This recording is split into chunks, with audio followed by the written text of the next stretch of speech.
방금 소개받은 하나은행 배정식 센터장입니다. 지금 제목이 신탁 활용을 통한 금융 소외 방지와 노후 자산 관리입니다.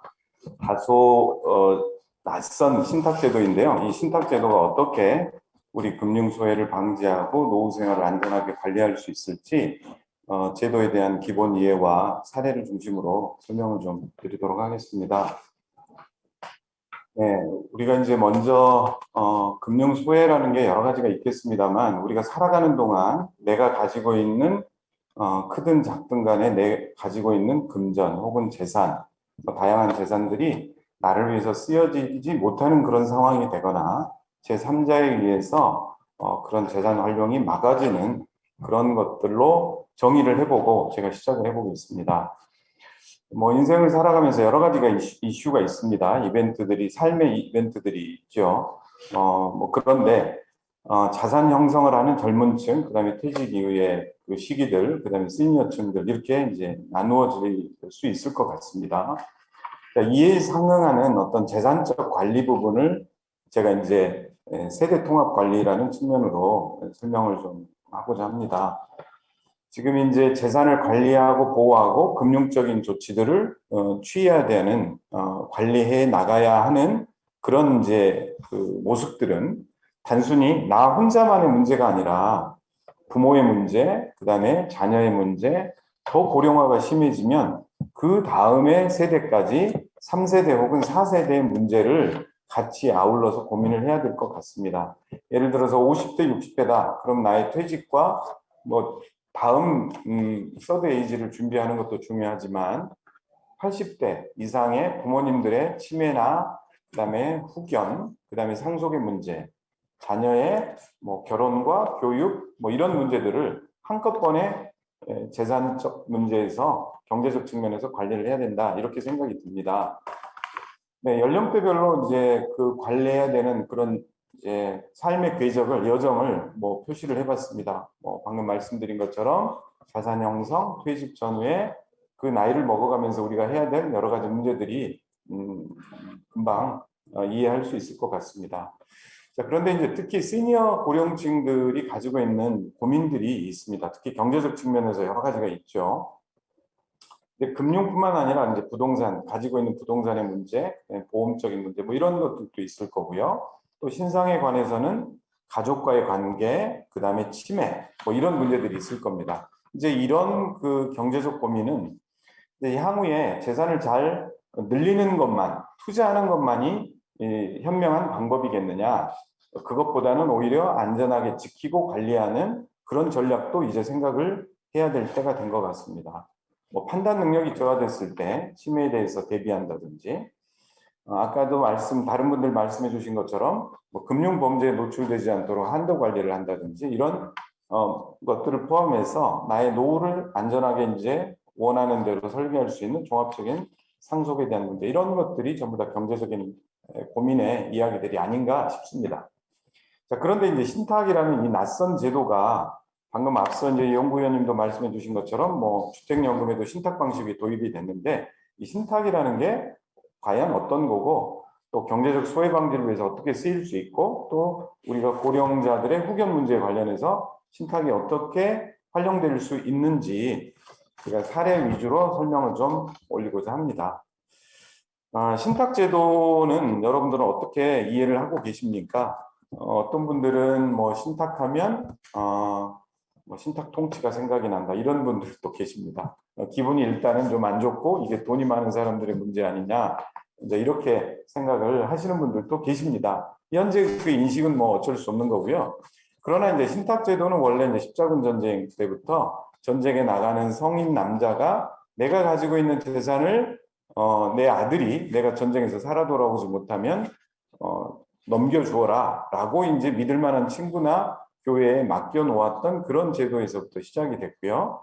우리도 일본을 통해서 신탁 제도를 도입을 했고 지금은 이제 상속이라든지 노후의 자산 관리 문제로 서서히 확대해 가고 있습니다. 자, 그런데 이제 신탁 제도가 꼭 법으로 61년도에 뭐 법상 도입이 됐다 이렇게 이제 알고 있지만 그 이전에도 우리 삶 속에서 신탁과 유사한 제도들은 많이 있습니다. 예를 들어서 이렇게 양반 어르신이 뱃놀이하는 아들한테 재산을 물려주면 아들의 노후가 걱정이 되겠다 싶어서 오히려 이제 궁에다가 재산을 맡겨서 나온 이익만 가지고 노후 생활을 보내라.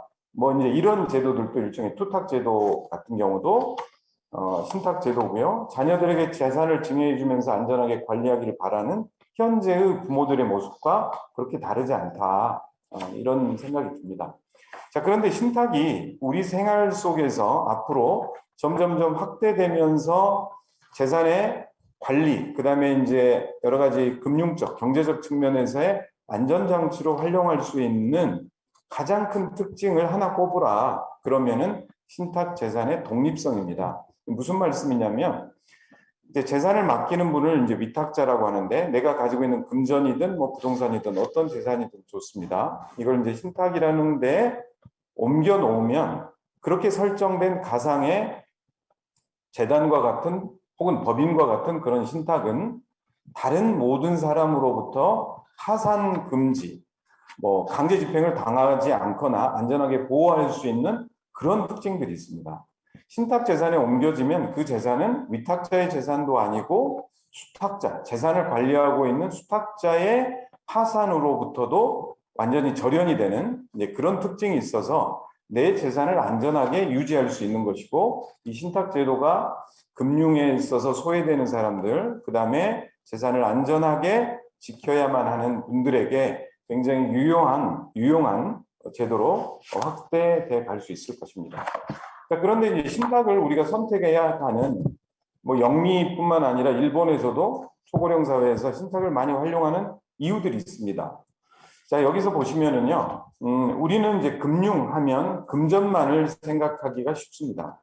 돈만을 생각하기가 쉽죠. 그러나 우리가 가지고 있는 재산의 종류는 참 다양합니다. 그런데 이제 신탁이라는 이 플랫폼, 신탁이라는 그릇 안에는 금전뿐만 아니라 동산, 그다음에 부동산, 금전채권. 뭐 이제 금전채권이라는 것은 우리가 가지고 있는 뭐 전세보증금, 뭐 예를 들자면 고령자 어르신들 같은 경우는 시니어타운의 보증금, 이런 것들도 신탁 제도 안에 내가 설정된 신탁으로 관리하고 유지해서 재산을 보호할 수 있는 특징이 있기 때문에 이제 그런 겁니다. 우리는 자본시장법상 이렇게 이제 재산을 신탁할 수 있는 재산이 7가지만 열거가 돼 있지만, 일본과 같이 신탁이 발전돼 있는 그런 곳에서는, 일본에서는 오히려 포괄주의 방식으로 제한을 풀어놓은, 네거티브 방식으로 이렇게 포괄주의적 재산을 관리하고 있기 때문에 우리가 경제적 가치가 있는 모든 재산에 대해서는 신탁의 영역 안에 들어와서 관리할 수도 있고 상속할 수도 있고 뭐 이런 이전할 수 있는 그런 특징들이 있다, 이렇게 보시면 좋을 것 같습니다. 뭐 상속과 관련해서도 방금 말씀드린 것처럼 내가 가지고 있는 재산을 신탁이라는 곳에 잠시 관리 보존하다가 내가 원하는 사람에게 넘겨줄 수 있는 그런 제도. 그래서 바로 주택연금과 같은 경우에도 단순히 근저당 설정으로 해놓았을 때 자녀들에게 상속재산이라는 걸로 노출되는 위험을 신탁이라는 것으로 보호하면서 다음 세대의 이제 수급권자에게도 이전이 되고, 또 남는 재산에 대해서는 원하는 이들에게 상속될 수 있는 그런 플랜들이 가능한 게 신탁의 특징입니다.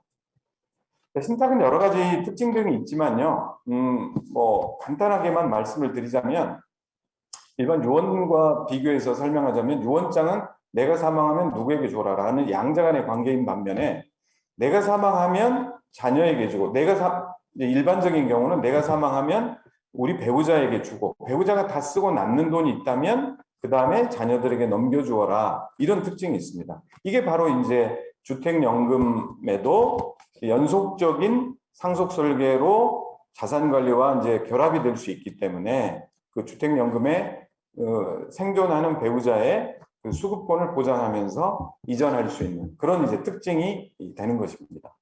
또 뿐만 아니라, 예를 들어서 내가 치매나 경제적인 그 관리가 좀 부족한 경우에도 신탁을 통해서 나를 대신하는 사람들을 지정한다든지 해서 재산이 나를 위해서 온전히 잘 쓰일 수 있도록 조치를 하고, 사후에도 남아있는 배우자 혹은 뭐 장애인 혹은 미성년자, 이런 사람들을 위해서도 안전하게 관리될 수 있는 특징이 신탁의 가장 큰 장점이라 하겠습니다.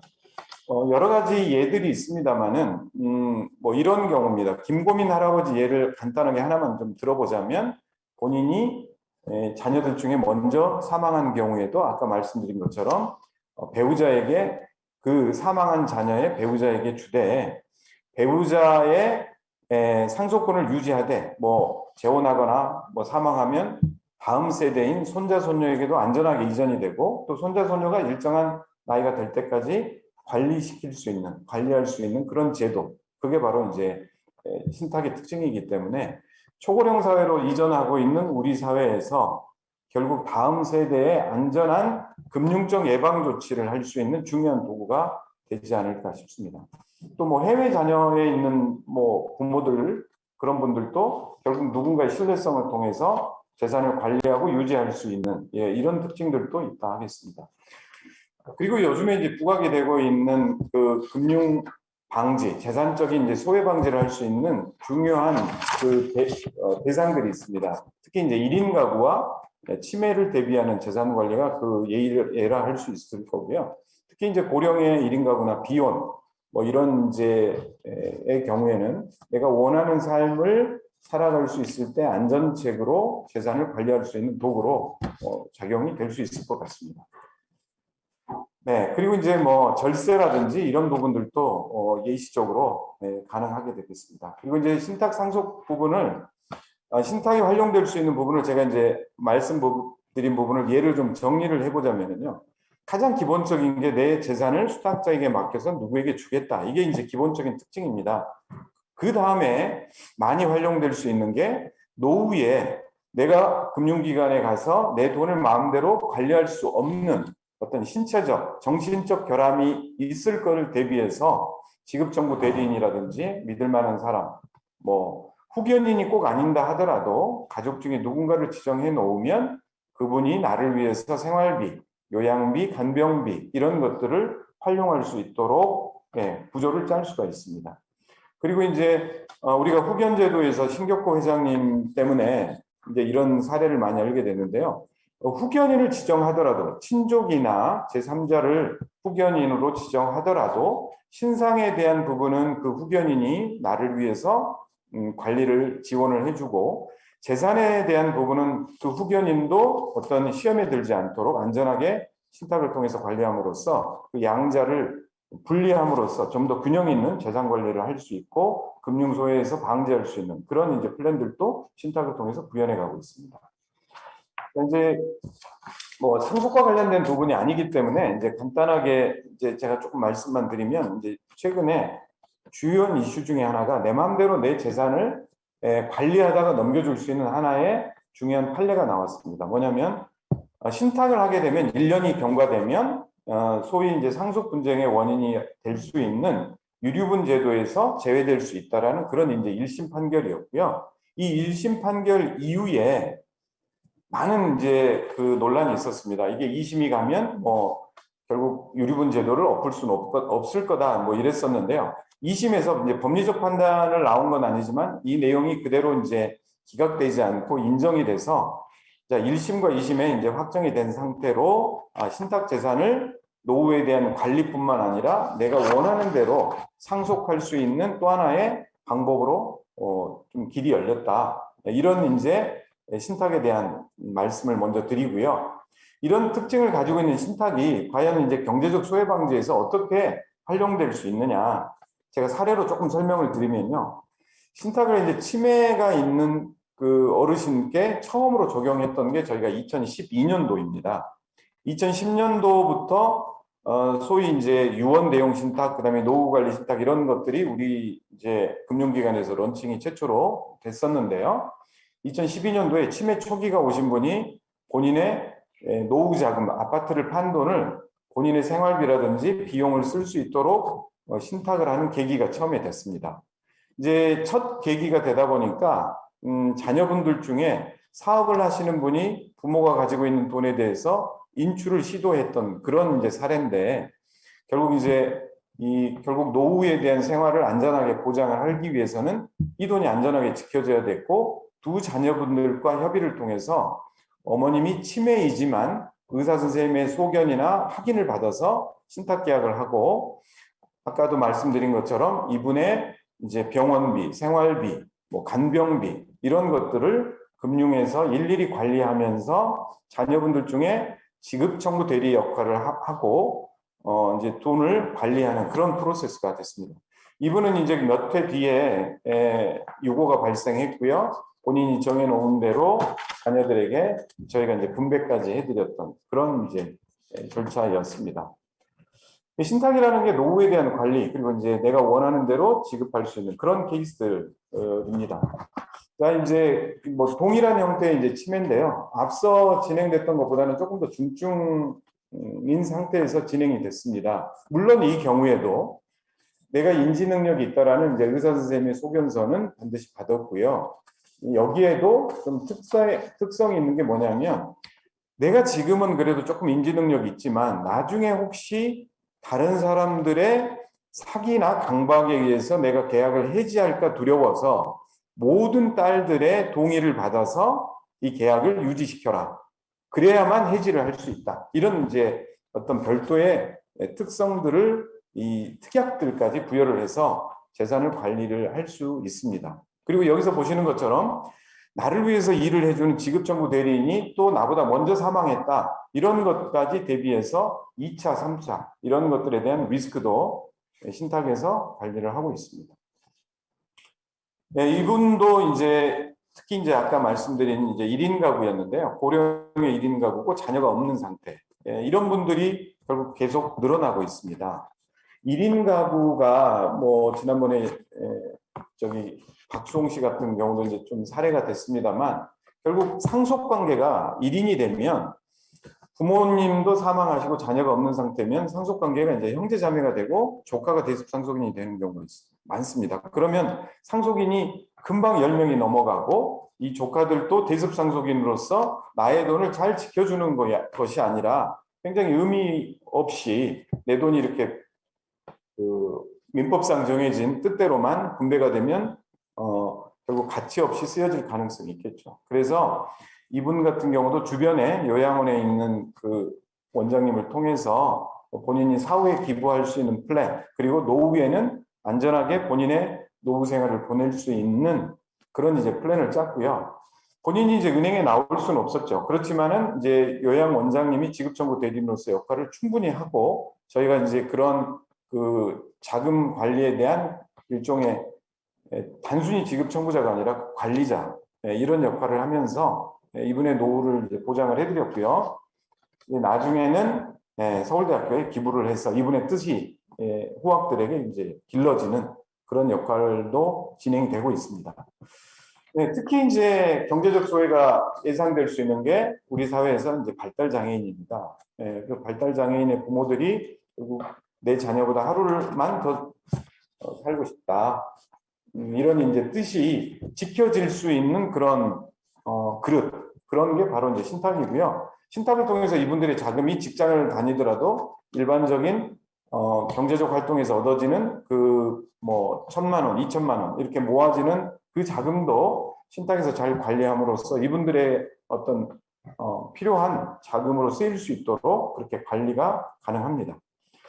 우리가 이제 또 꼭 좀 저는 이제 많이 알려드리고 싶은 것 중에 하나가, 이 장애인이 신탁을 한다. 그러면 이제 물론 금융기관의 어떤 뭐 영업장 활동이다 이렇게 이제 생각하는 경우도 좀 있습니다. 그러나 이건 이제 세법상에서 딱 정해진 그 특성이 있기 때문에 장애인 신탁을 했을 때는 우리가 5억까지 정상적으로 그 증여의 세금을 면제받을 수 있는 그런 혜택이 있습니다. 그래서 부모님들께서도 5억 정도까지는 그 범위 내에서 자녀를 위한 증여 플랜을 하고, 그게 재산이 안전하게 지켜줄 수 있는 신탁제도를 활용을 한다면 훨씬 더 자산을 안전하게 유지할 수 있는 그런 다양한 것들을 만들어 생각하실 수 있을 것 같고요. 또 보험이라는 것도 연간 4천만 원까지는 그 비과세를 받을 수 있기 때문에 뭐 본인이 가지고 계시는 이제 그 규모에 따라서 얼마든지 장애인을 위해서 비과세 혜택을 받을 수 있도록 활용해 보시는 것도 좋을 것 같습니다. 네, 그다음에 이제 말씀을 드리는 게 제가 후견 부분을 조금 말씀을 드리고자 합니다. 우리가 이제 일본을 이제 정말 추종해 가고 있습니다. 2025년 뭐 26년이면 우리도 초고령 사회에 접어든다고 하는데요. 일본과 관련해서 가장 큰 제가 이렇게 좀 인상 깊게 봤던 내용이 바로 이겁니다. 치매 환자가 가계금융자산이 200조 엔의 지금 자산을 가지고 있습니다. 네, 전체 가계금융자산의 10%인데요. 이 치매 환자분들은 은행 혹은 뭐 금융기관 창구에 오셔서 본인이 직접 이렇게 휠체어에 타고 오신다 하더라도 비밀번호를 몰라서 인출하는 과정에서 락이 걸리는 경우가 굉장히 많습니다. 그러면 이 200조 엔이 결국 잠겨버리고 인출이 되지 않고 본인의 노후 생활을 위해서 쓰일 수 없는 그런 한계들이 발생이 되죠. 그런데 앞서 말씀드린 것처럼 그 후견인 혹은 그 지급청구 대리인 제도를 활용해서 신탁에 넣고 관리를 한다면 혹여 비밀번호가 틀린다 하더라도 그 지급청구 대리인에 의한 권한을 부여함으로써 비밀번호도 업데이트 시켜서 내 노후 자금을 쓸 수 있는 이런 이제 그 활용도를 높일 수 있을 겁니다. 예. 그러니까 이제 후견 제도는 뭐 여러 가지가 있다는 건 다 아실 겁니다. 그러나 제가 이제 굳이 이 제도를 이렇게 나열을 해놓는 건요. 성년 후견, 한정 후견, 특정 후견은 결국 내가 이슈가 돼서 아예 그냥 정신적 능력이 떨어졌을 때 이용하는 법정 후견인 반면에 우리가 신탁 제도와 임의 후견 제도를 잘 결합을 해서 신탁으로 재산 관리를 하면서 나중에 내가 더 인지 능력이 떨어지거나 이런 금융 어떤 소외가 발생될 걸 대비하여 나를 위해서 일을 해줄 수 있는 임의 후견인을 선정한다면 훨씬 의미가 있을 걸로 생각이 되지고요. 그래서 이제 후견을 전문적으로 하는 후견 법인들과 후견 기관 또 가정법원과 함께 임의 후견과 신탁이 결합되는 그런 방식으로 더욱더 큰 홍보가 일어나야 될 걸로 생각이 되집니다. 제가 이제 법정 후견과 임의 후견 두 가지 방법만 사례를 조금 설명을 드리면 우리나라에서 최초로 법원에서 그 처분 명령을 내려서 후견인이 결정이 되되 재산은 신탁 계약해라라고 맺어졌던 그런 이제 그 사례입니다. 이 발달장애의 남자분이고요. 40대 후반인데 부모님이 80대 어머님이 마지막까지 이 아들을 케어하다가 돌아가셨고요. 결국 형제들이 재산 관리를 해야 되는데 이 재산 관리를 할 수 없어서 후견 신청을 했습니다. 근데 후견 신청을 하게 되면 법원에서는 누가 후견인을 해야 될지를 판단하는데 이때 가정법원에서는 가족들 간에 이견이 생기거나 트러블이 있다. 그러면은 별도의 전문 후견인 혹은 뭐 후견 법인을 선임을 하게 됩니다. 이때 이제 사례에서 2017년 1월에 처음 나왔던 거를 사례고요. 이제 성년후견지원본부라는 전문 후견 법인을 신상에 대한 후견 법인, 그다음에 재산 관리는 신탁하라라는 이제 두 가지의 경우를 나누어서 이렇게 신상과 재산에 대한 관리를 했던 그런 사례고요. 앞으로도 이제 이런 형태의 재산 관리는 꾸준히 늘 걸로 예상이 되어집니다. 자, 이 부분은 임의 후견 사례인데요. 알츠하이머 진단을 초기 받으신 분입니다. 지방에 살고 계셨고 본인이 더 심해질 걸 대비해서 재산을 관리하고 서울에 있는 뭐 재산을 조카에게 하되 본인의 이제 임의 후견인을 계약에 의해서 그 선정을 하고 나중에 문제가 더 심해지면 치매가 더 심해지면 본인을 위해서 잘 처리해달라라고 임의 후견과 신탁을 두 개를 나누어서 관리를 했던 케이스입니다. 지금 현재 이제 신탁은요, 저희가 2016년도까지는 2010년도부터 2016년도까지는 비교적 금융기관들이 재산이 많은 일종의 이제 부동산 중심의 재산 관리를 했습니다. 그러나 2017년도부터는 이런 이제 신탁의 특성을 좀 더 보편화하기 위해서 10,000원 이상의 금전만 있어도 내가 재산을 관리할 수 있는 그런 플랜들을 진행을 할 수 있도록 확대해 가고 있습니다. 네.